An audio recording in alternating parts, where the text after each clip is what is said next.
하나님 말씀 보겠습니다. 에베소서 5장 7절 8절 말씀입니다.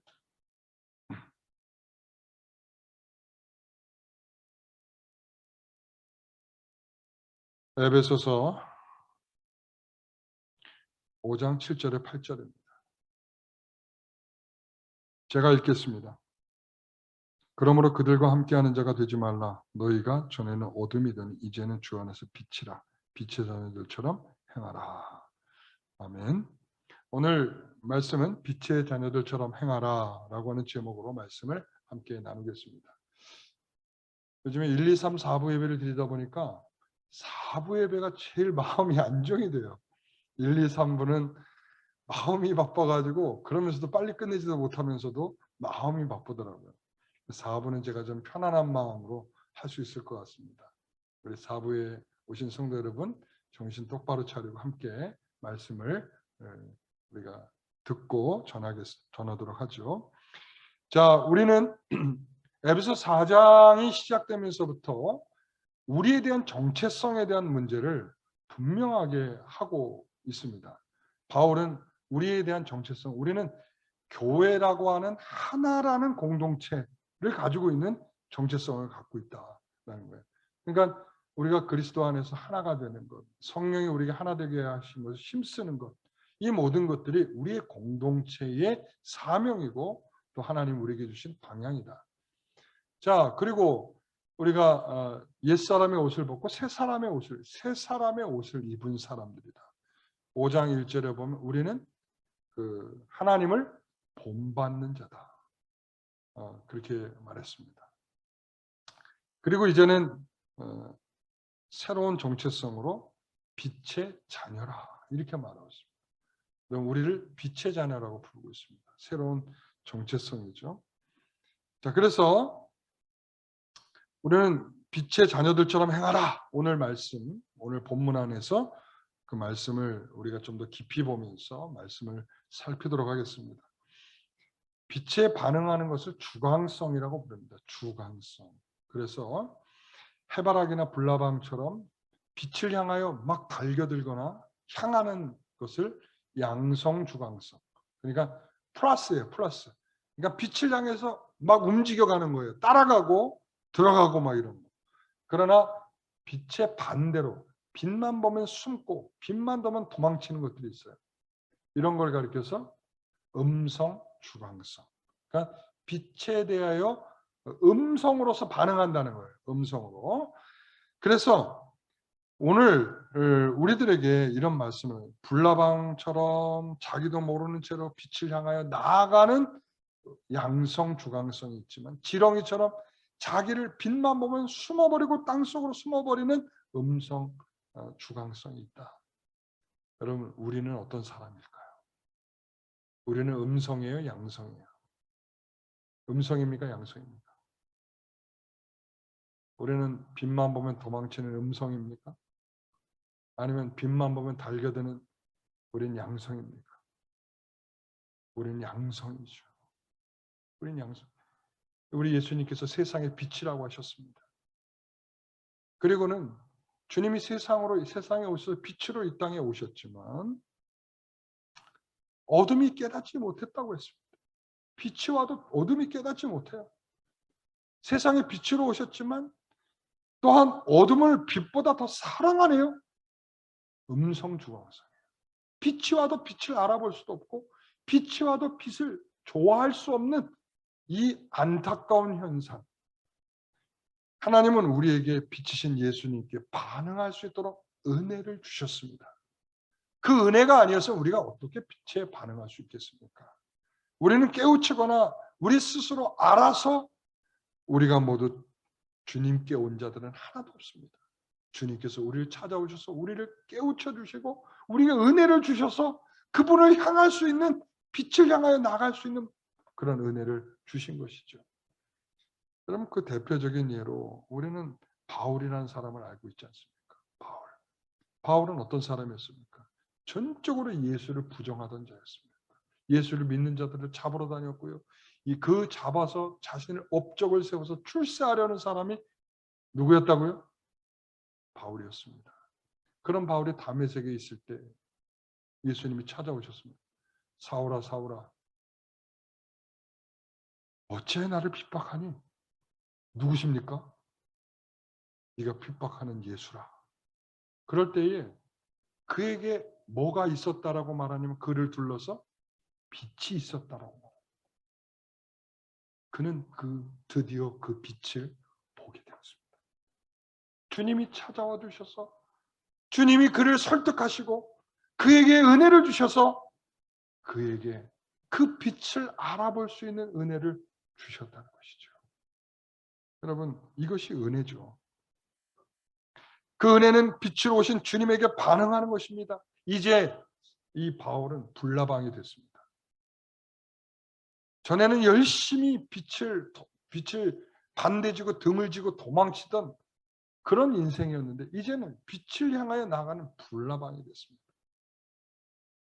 누군가는 이 가운데서도 불나방이실 줄 압니다. 또 이 가운데 해바라기도 있고 이 가운데 오징어도 있는 줄 압니다. 빛을 향하는 사람들은 다 이곳에 모여서 우리가 지금 하나님께 예배하고 있는 줄 믿습니다. 여러분, 그것이 우리에게 은혜입니다. 그래서 오늘 본문에서 이렇게 말합니다. 7절에 그러므로 그들과 함께 하는 자가 되지 말라. 8절에 너희가 전에는 어둠이더니 이제는 빛이다 라고 말하고 있습니다. 너희가 전에는 어둠이자 이제는 주 안에서 빛이라고 말합니다. 정체성이 바뀌었다는 것입니다. 어둠과 빛 서로 섞일 수 없고 서로 간이 이것이 어떻게 하나가 될 수 없는 것입니다.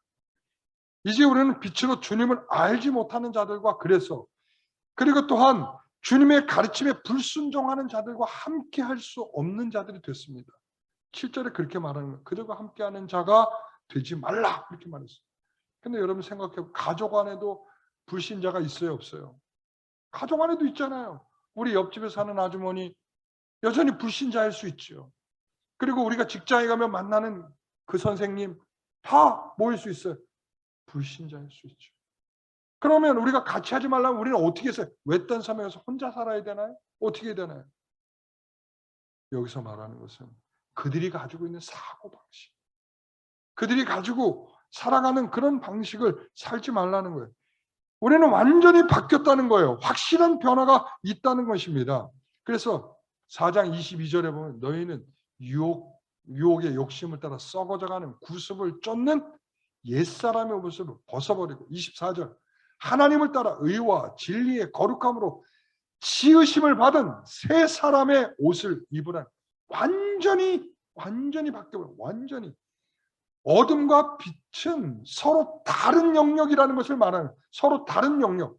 내가 전에는 어둠이었으나 이제는 빛이다라는 다른 영역, 다른 지배를 받고 있다는 어둠의 지배를 받다 이제는 빛의 지배를 받고 있는 것입니다. 너희는 유혹의 욕심을 따라 살았다면 이제는 하나님을 따라 살아가는 빛의 자녀가 된 것입니다. 여러분 우리가 어둠이라고 하는 것은 어떤 상태입니까? 에베소서에는 우리에게 분명히 말해주고 있어요. 어떤 상태냐. 에베소 2장 1절에 허물과 죄로 죽었던 허물과 죄로 죽었던 그리고 12절에 가면 소망도 없고 하나님도 없다. 소망도 없고 하나님도 없는 자가 바로 어둠인 것입니다. 여러분 우리가 이런 시절 살아봤지 않습니까? 어둠. 하나님도 없고 소망도 없고 아무것도 우리가 가치가 없는 여러분 근데 이제는 우리가 그 가운데 사는 것이 아니고 욕심과 소망 없이 사는 그런 존재가 아니고 이제는 그분이 우리에게 생명이 돼서 살아가고 있는 빛이라는 것입니다. 어둠과 빛 전혀 다른 존재입니다. 여러분 니고데모 아시잖아요. 니고데모가 예수님을 한밤중에 찾아갑니다. 왜 한밤중에 갔을까요? 누군가 보면 안 되니까요. 왜냐하면 이 니고데모 역시 사내들인 공회의 멤버였을 겁니다. 눈치 많이 봐야 돼요. 누군가 봐서 꼰질르면 굉장히 불편해지고 이제 출세길에 지장이 되는 사람입니다. 그러니까 한밤중에 왔습니다. 그의 속마음을 다 들여다보는 예수님께서 그에게 뭐라고 말씀하시죠? 거듭나지 아니하면 하나님의 나라를 볼 수 없어. 이렇게 말해요. 거듭나지 아니하면 거듭난 다시 태어나지 아니하면 너는 하나님의 나라를 볼 수 없어. 여러분, 그러니까 이전의 모습으로는 안 된다는 거예요. 사울이 바울이 됐잖아요. 그렇죠? 사울이었던 자가 바울이 되는 분명한 변화가 있어야 되는 거예요. 사울은 세상에서 높아지려고 하는 세상의 가치관과 출세에 눈이 멀어서 살아가는 인생의 모습이었다면, 바울은 이제 주를 위해서 헌신하고 섬기며 봉사하며 자신의 살과 피를 갈아서라도 정말 주를 위하여 살고 싶은 것이 바울의 새로운 인생이죠. 완전히 달라지고 완전히 달라졌죠. 거듭남은 그런 변화인 것입니다. 하나님의 나라는 육의 눈으로는 보일 수가 없죠. 위의 것이 보이겠습니까? 여러분, 그러니까 뭐라고 그러죠? 우리가 지난주에도 그랬잖아요. 우리가 우상 숭배하고 있는 그 자들 있잖아요. 탐욕에 빠져 있는 자들. 그 이름도 부르지 말라. 그랬지 않습니까? 그리고 또한 아무런 말이나 막 뱉어내고 있는 그 사람들처럼 말하지 말라. 너희들은 감사하는 말을. 왜 그렇다고 그랬죠? 왜 그렇다고 그랬죠? 하나님의 나라를 유업으로 받지 못한 그들과는 우리가 다르다는 거예요.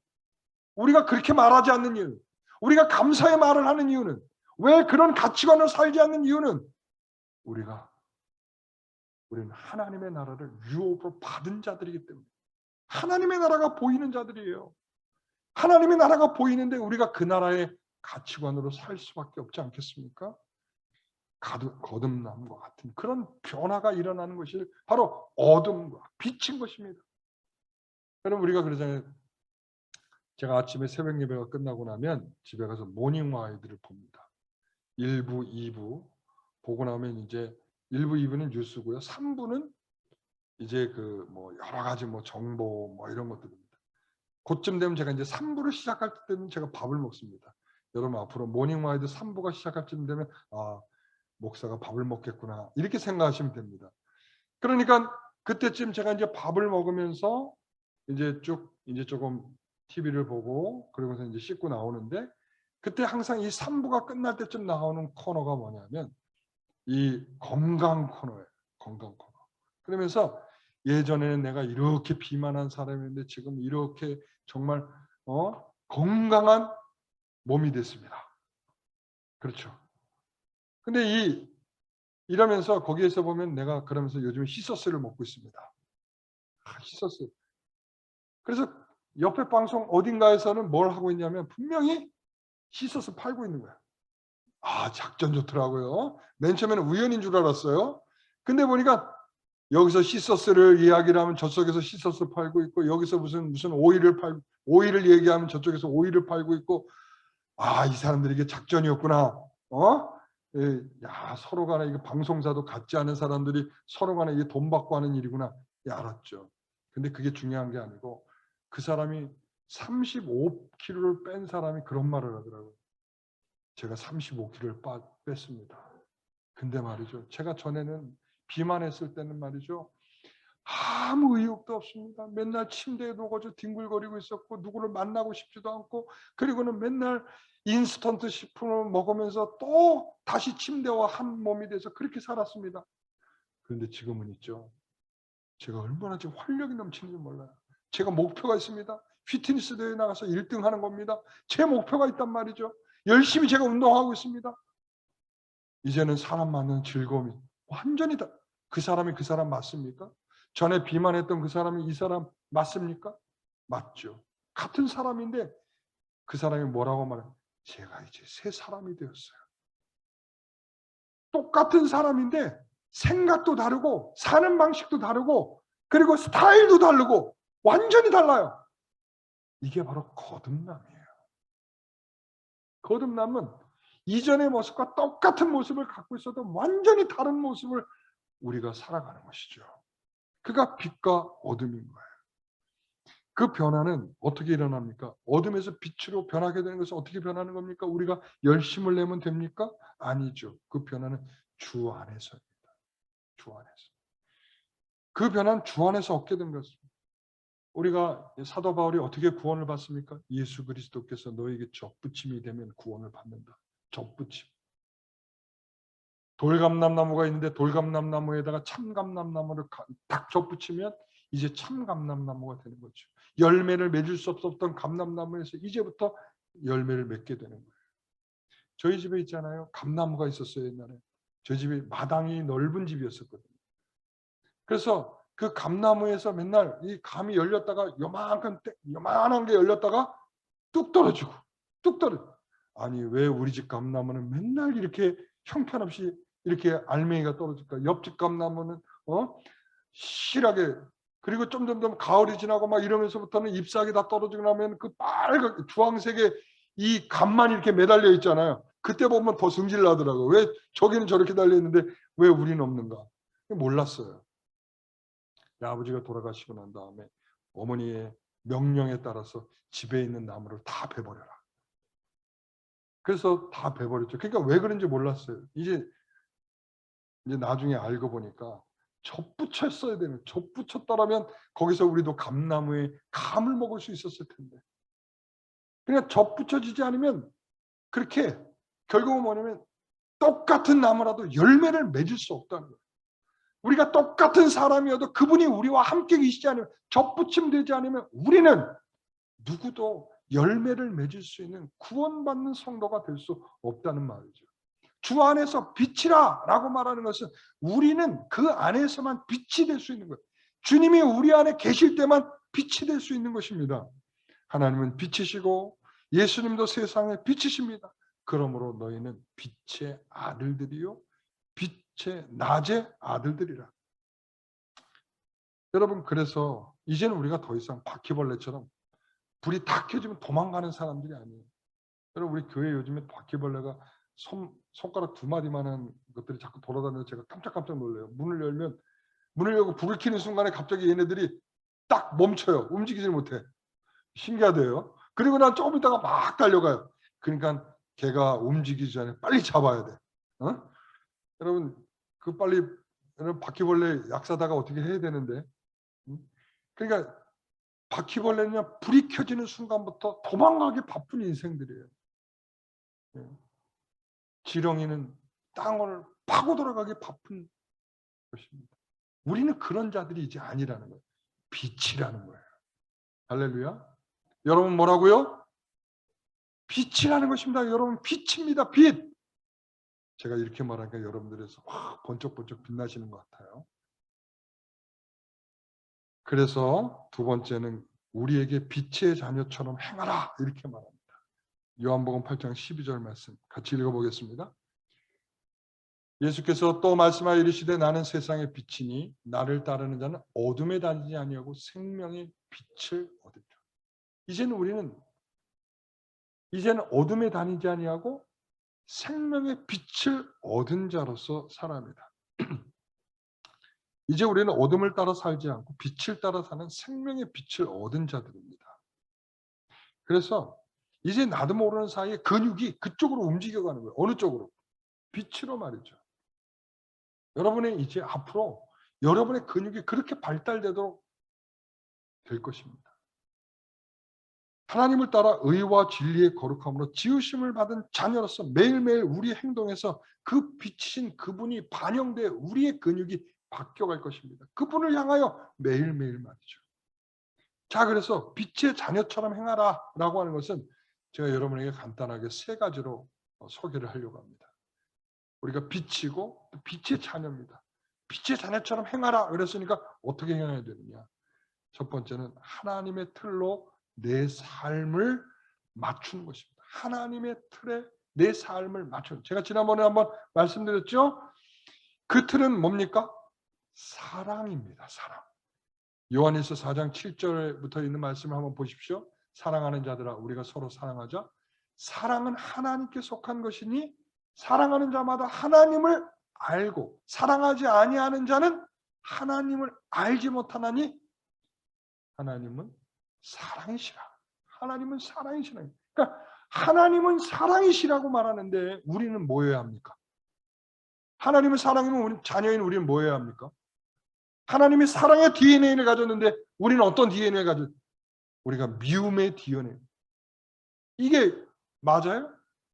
우리 하나님의 자녀가 아닌 거예요. 그렇다면 하나님이 우리에게 사랑으로서 우리를 그렇게, 그래서 하나님의 사랑이 우리에게 이렇게 나타난 바 되었으니 하나님의 자기의 독생자를 세상에 보내심은 그로 말미암아 우리를 살리려 하십니다. 여러분, 그런 거예요. 하나님은 우리를 찾아오셔서 사랑할 수 없는 우리를 사랑해 주셨다는 거예요. 아까 바울처럼 우리를 그렇게 사랑해 주신 자예요. 여러분, 그래서 저는 제가 이 틀에서 자꾸 하나님께서 사랑의 틀로 우리를 가지라고 그러는데 자꾸 내 사랑의 틀이 자꾸 벗어나려고 하면 저는 이렇게 해요. 제 자신을 해부합니다. 제 자신을. 너 쓸모 있었어? 너 쓸모 있는 사람이었니? 너 뭐 꿈이 있었니? 뭐 살아갈 희망이 있었니? 네 얼굴을 좀 봐봐. 옛날에 네 얼굴 좀. 네 사진을 한번 들여다봐. 얼마나 어둡고 얼마나 그늘졌고 얼마나 눈에는 살벌하고. 너 만난 사람 중에서 한 사람이라도 네가 목사가 될 줄 알았다. 야, 너 잘 어울린다. 그럴 줄 알았어. 너 그런 사람 있었어? 없었죠. 없었죠. 하나님 없었어요. 독생자 예수를 너에게 보내줘서 너를 사랑해 주지 않았다면 네가 지금 네 꼴이 어떻게 되겠겠냐. 여러분, 우리는 다 그런 사람들이에요. 그분이 우리를 위해서 사랑해 주시지 않았다면 우리는 지금 어떤 꼴이 되었을지 상상할 수 없는 그런 자들인 것입니다. 우리는 매일 다른 사람을 보는 것에 익숙합니다. 그렇죠? 여러분, 우리 눈이 이렇게 좀 이렇게 길다랗게 나와져서 이렇게 꺾이기도 하면 나도 보고 그럴 텐데 우리의 눈은 딱 얼굴에 붙어가지고는, 그렇죠? 피부보다도 또 안에 들어가 있잖아요. 그러니까 이렇게 안에 들어가 있으니 나는 볼 수 없고 다른 사람만 매일 보며 살아가는, 다른 사람. 아, 여기 우리 서광남 장로님이시구나. 여기 이경동 집사님. 그러면서 그 사람들을 바라보면서 다 판단을 하면서 살아가. 판단. 그냥 보는 게 아니야. 다 판단을 해. 이 사람은 이렇고 저 사람은 저렇게 하면 안 되는데 이렇게 하면 안 되는데. 여러분, 생각하십시오. 다른 사람을 보는 것이 익숙하지 나를 보는 모습엔 익숙하지 않아요. 나를 찾아오셔서 나를 어둠에 있던 나를 찾아오셨던 그분이 나에 대해서 말씀하시죠. 야, 네가 좀 용서해. 네가 좀 이해해. 네가 좀 더 사랑해. 네가 좀 더 포기해. 네가 좀 더 손해 보면 안 되겠니? 네가 좀 더 앞서서 좀 더 섬기면 안 되겠어? 네가 더 먼저 용서를 구해. 이게요, 하나님이 나를 사랑하신 그 사랑이 내게 요구하시는 거예요. 우리가 다른 사람을 보면서 다른 사람은 어떠하다는 것이 결국 나라는 사실을 우리가 자꾸 이해하시고, 그게 바로 나구나. 우리가 하나님의 자녀로 사랑할 능력이 있습니까? 없습니다. 우리가 하나님이 요구하는 거 다 할 수 있습니까? 없습니다. 그럼 혹시 할 수 있는 능력이 없으니 하지 않아도 되는 겁니까? 그렇습니까? 아닙니다. 우리에게 매일매일은 다른 사람의 모습을 보면서 나를 생각하며 그리고 경건의 훈련이 되는 것이고 더욱 연습하라고 다른 사람을 보는 것입니다. 그러면 주님이 나에게 베푸신 은혜를 날마다 생각하며 자신을 다스리게 되는 것이죠. 여러분, 살인하지 말라고 그랬습니다. 십계명에. 그렇죠? 살인하지 말라. 살인하지 않는 것이 살인하지 않는 것이죠. 신약에서 예수님은 살인하지 말라고 하셨습니다. 그런데 무엇도 살인이라고 말하고 계십니다. 미워하는 것도 살인이라고 말하고 있어요. 여러분, 지금 누구 미워하고 계신가요? 혹시 미워했던 적 있나요? 여러분, 그것이 살인이라는 거 아셨어요? 몰랐어요? 왜 그런 것에 대한 계산이 이렇게 엉터리예요? 우리는 분명히 하나님이 말씀하시면 그것이 우리를 영적으로 계산할 계산기인 줄 알고 계산을 해야 되는데 왜 그렇게 무뎌요? 다른 사람한테는 우리가 얼마나 촉각을 세우면서 그 사람이 저렇게 하면 예수 믿는 사람이 저렇게 하면 돼? 안 돼? 우리는 그렇게 말하잖아요. 실상 나는 어떻게 하고 있는데 나는 그 사람보다 더 못한 모습으로 우리가 살고 있어. 우리가 미워하면서도 살인하고 있는 줄 알지 못하고 있는 알지 못한 것인지 모른 척하는 것인지 전혀 계산할 줄 몰라요. 여러분 우리가 육적인 문제에서 얼마나 계산기를 빨리 돌립니까? 여러분 콩나물 사러 갔어요? 요즘에는 이렇게 슈퍼로 사러 가면 아닌데 이렇게 아직도 시장에 사러 가면 이렇게 검정 봉지에 이렇게 팔잖아요. 그러면 파는 분이 그래. 이거 한 봉지에 1,000원입니다. 그러면은 우리는 머릿속에 계산기가 돌아가죠. 절대 물건 파는 사람이 요구하는 가격에 사면 멍청이다. 그러니까 우리는 800원에 주세요. 800원에 주세요. 아, 1,000원, 1,000원 밑으로는 팔 수 없어요. 아, 그래도 800원에 주세요.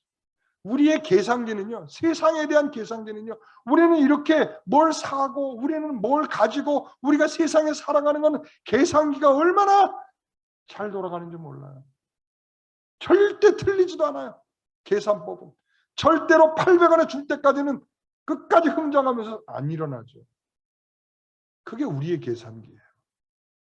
그런데 영적인 일에는 우리의 계산기가 엉터리고 고장난 계산기, 고장난 계산기. 계산이 안 돼.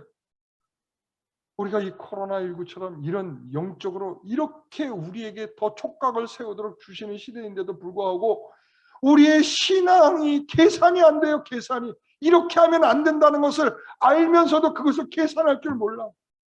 계산할 줄 몰라. 더 기도하는 자리에 나와야 되는데 그것을 계산할 줄 몰라. 우리가 정말 영적으로 깨어서 기도해야 되는데 계산할 줄 몰라.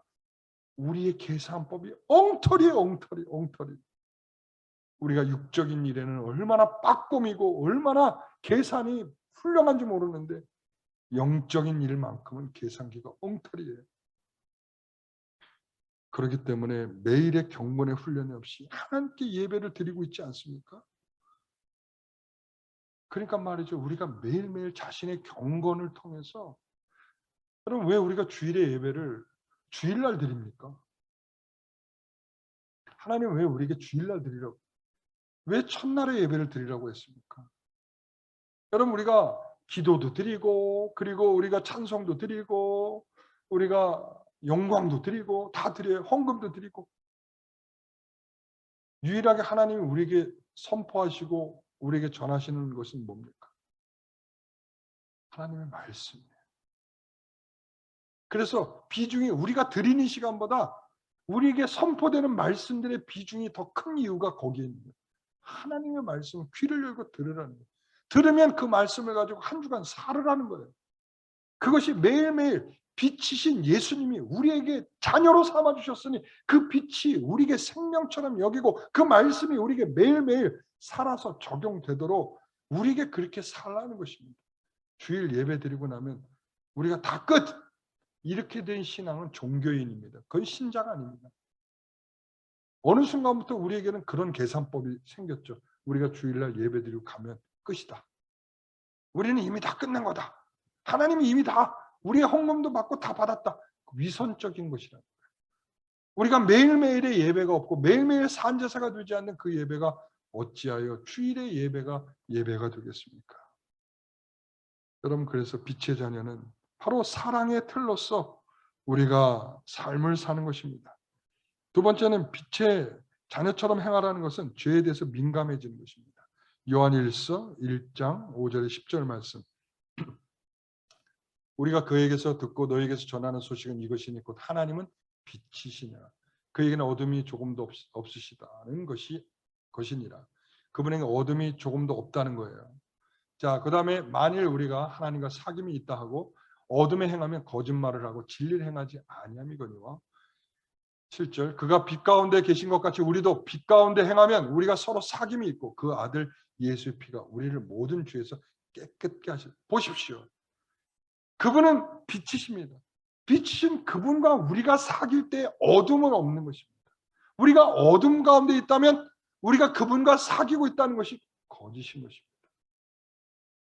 사랑하는 성도 여러분, 우리는 빛의 자녀입니다. 그분이 우리에 대해서 화목하는 제사를 행해 주시지 않았다면 우리는 여전히 빛의 자녀일 수 없습니다. 우리에게도 깨끗해질 것을 요구하고 우리가 죄를 멀리하고 거룩을 연습하고 경건을 연습하기를 바라십니다. 우리를 위해서 희생해 주셔서 우리를 위해서 거룩하게 해 주신 그분이 희생 제사가 되고 우리를 위해서 변호사가 돼 주시지만 우리에게도 뭘 요구하신다고요? 우리도 날마다 거룩을 연습하고 경건을 연습하고 이것을 날마다 연습하기를 하나님이 우리에게 원하시는 것입니다. 우리가 단번에 잘할 수 있는 사람이 어디 있겠습니까? 여러분 이제 올림픽이 다 끝나갑니다. 올림픽 재밌었습니까? 올림픽에서 마라톤을 보니까 맨 마지막에 들어온 사람이 막 이러면서 들어오더라고요. 맨 처음에는 저 사람이 왜 저럴까? 꼴찌에 들어온 게 뭐 그렇게 영광스러운 일이라고. 근데 또 다른 사람들이 또 박수까지 쳐줍니다. 잘했다는 겁니다. 제가 처음에는 이해를 못했는데 생각을 해보니까 이해가 되더라고요. 여러분 우리 자녀들이 말이죠. 이러잖아요. 어렸을 때 아빠 이제 다시는 안 그러겠습니다. 그러잖아요. 근데 걔가 다음에도 그럴 줄 분명히 알아요. 또 그럴 거라는 걸 알고 있어요. 그런데도 그래? 그러면은 네가 이제부터 잘하는 거다. 또 속을 줄 알면서도 그 말을 너 이제부터 잘하는 거야. 근데 그 자체가 잘못이라는 것을 모르면 분명히 그것은 고쳐지지 않을 것입니다. 내가 이것은 잘못인 줄 알지만 지금은 잘 안 돼요. 이거죠. 내가 내일 다시 또 똑같이 할 수 있습니다. 내가 잘 안 돼요. 그러나 내가 내일 또 다시 내가 다시 한 번만 기회를 주십시오. 내가 한번 그러다 보면 1년이 지나고 2년이 지나고 3년이 지나면 자기가 말했던 대로 다시는 그러지 않은 그런 시간이 분명히 올 것입니다. 저는 올림픽에 꼴찌한 그 선수가 왜 그렇게 좋아하는가 생각했더니 그런 거죠. 내가 지금 꼴찌하지만 내가 언제까지 꼴찌할 줄 알아? 내가 다음 올림픽에서는 꼭 1등 할 거야. 열심히 연습해서 1등으로 내가 들어갈 거야. 그거거든요. 물론 다른 뜻도 있겠죠. 응? 여러분 우리는 바로 그런 가운데 있는 것입니다. 그러니까 매일매일 연습해야 됩니다. 매일매일 경건을 훈련해야 합니다. 그러니까 하나님이 들려주시는 말씀을 우리가 그분과 사귐의 현장이라고 생각을 하고 우리는 날마다 사귐을 통해서 그분과의 깊은 교감을 통해서 우리의 죄에 대해서 민감해지고 멀어지는 우리들이 되시길 바랍니다.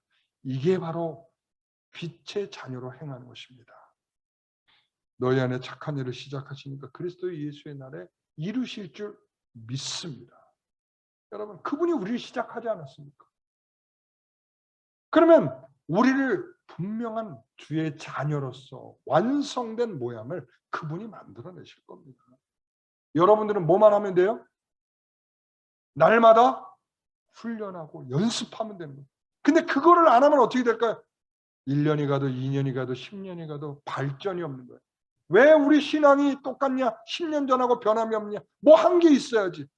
매일매일을 채워가야 훈련이 엉터리고 아무것도 없는데 영적으로 계산은 하나도 할 줄 몰라서 그저 그냥 세월만 보내면 될 줄 알았는데 안 되더라는 거예요. 하나님이 우리에게 자신이 민감해 죄를 멀리하고 날마다 씨름하며 자신과 싸우는 그런 사람들이 있어야 돼요. 세 번째는 빛의 자녀처럼 행하라는 것은 하나님이 우리를 통해 일하신다는 것입니다. 예수님은 우리에게 너희는 세상의 빛이라 이렇게 말씀하셨습니다. 하나님 우리를 빛의 자녀로 부르셔서 우리를 통해 하나님의 일을 하시라는 것입니다. 그게 바로 전도입니다. 전도. 여러분 전도. 여러분 이 밖에서 요즘에도 보면은 예수 믿으세요라고 하는 사람들이 있잖아요. 그렇죠? 이렇게 예수 믿으라고 이렇게 막 소리치는 사람들 있잖아요. 그러면 우리가 뭐라 그래요? 찌찌찌 저런 방식으로는 안 될 텐데. 우리가 예수 믿는 우리들조차들도 저렇게 하는 것에 대해서 조금 뭐랄까요? 이렇게 잘하고 있는 것이라고 생각하지 않아요. 근데 여러분 생각하십시오. 전도는 미련한 방법입니다. 미련한 방법. 하나님께서 우리에게 미련한 방법으로 주신 거예요. 너희들은 말하라. 너희들은 말하는 것이고 하나님께서 역사하시는 겁니다. 너희들은 말하는 것입니다. 그럼 말하십시오. 복음을 전하십시오. 증거하십시오. 나머지는 하나님의 역할입니다. 자, 전하는 자가 없이 누가 그것을 받을 것이냐? 누가 복음을 전하는 자 없이 누가 믿을 것이냐 이런 말이죠. 하나님께서 그 복음을 전할 때 하나님이 역사하실 것입니다. 하나님의 손길이 바로 우리가 돼야 할 줄 믿습니다. 여러분, 아이가 응애응애하고 태어나면 맨 처음에 눈이 보여요, 안 보여요? 아직 안 보이죠. 그러다가 어느 날 눈이 이제 떠지기 시작합니다. 눈이 떠질 때에 제일 먼저 볼 사람이 누굴까요? 아마도 엄마 아니겠어요? 자기를 안아주고 자기에게 미소를 지어주고 그리고 자기에게 재롱을 떨잖아요. 그렇죠?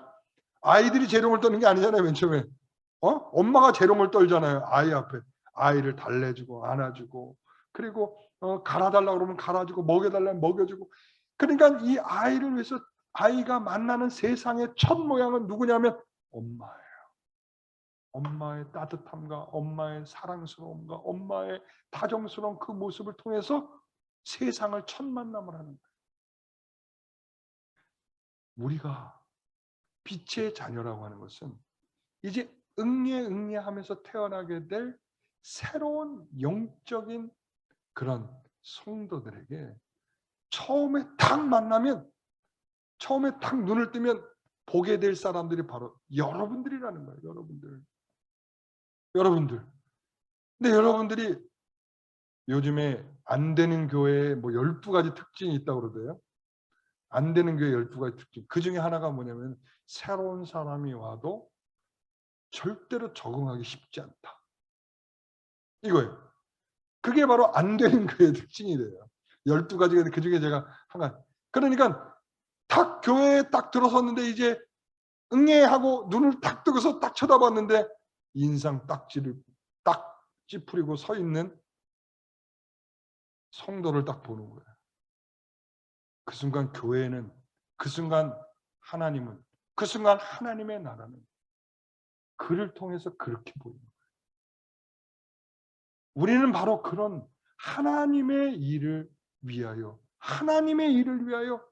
부르심을 입은 자로서 빛의 자녀인 것입니다. 여러분, 우리가 물건을 사러 가는데 진상 손님 만나잖아요. 그렇죠? 근데 그리스도인이 그렇게 많대요. 진상 손님들 중에. 그리고 물건을 파는데도 역시 마찬가지죠. 살벌한 돈독한 상인처럼 물건을 팔아요. 여러분, 이런 모습으로 빛의 자녀일 수 없습니다. 이제 눈을 뜨고 첫 영적인 대면할 사람이 여러분이라면 만약에 이런 진상 손님 그리고 돈독 오른 상인 이런 모습으로 우리가 믿지 않는 사람에게 보여주는 첫 그림이라면 정말 우리는 책망받아야 될 그런 일일 것입니다. 여러분 손에 보십시오. 그 손에 하나님이 갚으실 것입니다. 여러분 하나님이 일하십니다. 내가 그럴 줄 알았어. 당신 교회 다닐 줄 내가 알았어. 딱 보니까 알았어. 정말 역시 달라. 여러분 우리가 믿지 않는 사람에게 보여줄 첫 그림이 그런 그림을 소원합니다. 그럴 줄 알았어. 여러분 아셨죠? 그럴 줄 알았어. 당신이 예수 믿는 사람인 줄 알았어. 우리가 어쩌면 이 말 한마디가 필요한 사람이 아니겠습니까? 자, 우리는 이렇게 하나님의 빛의 자녀로 부르심을 입은 자들입니다. 그러므로 빛의 자녀들처럼 행하시기 바랍니다. 기도하겠습니다. 하나님 감사합니다. 우리를 이렇게 부르신 주의 은혜를 따라서 참으로 하나님 앞에 감사합니다. 하나님 우리가 빛의 자녀로 우리가 우리의 삶을 하나님의 틀에 맞춰 사랑으로 살게 하여 주시고 우리가 하나님과 사귐으로 인하여 죄에 민감하여 이젠 어둠과 멀어지는 우리들의 인생 되게 하옵소서. 하나님이 우리를 통해 일하신다는 생각을 가지고 이제는 그분의 손과 발이 되어 우리가 이 세상에 아름다운 그림, 아름다운 손길, 아름다운 성도가 되기를 소원합니다. 감사하며 예수님의 이름으로 기도하옵나이다. 아멘.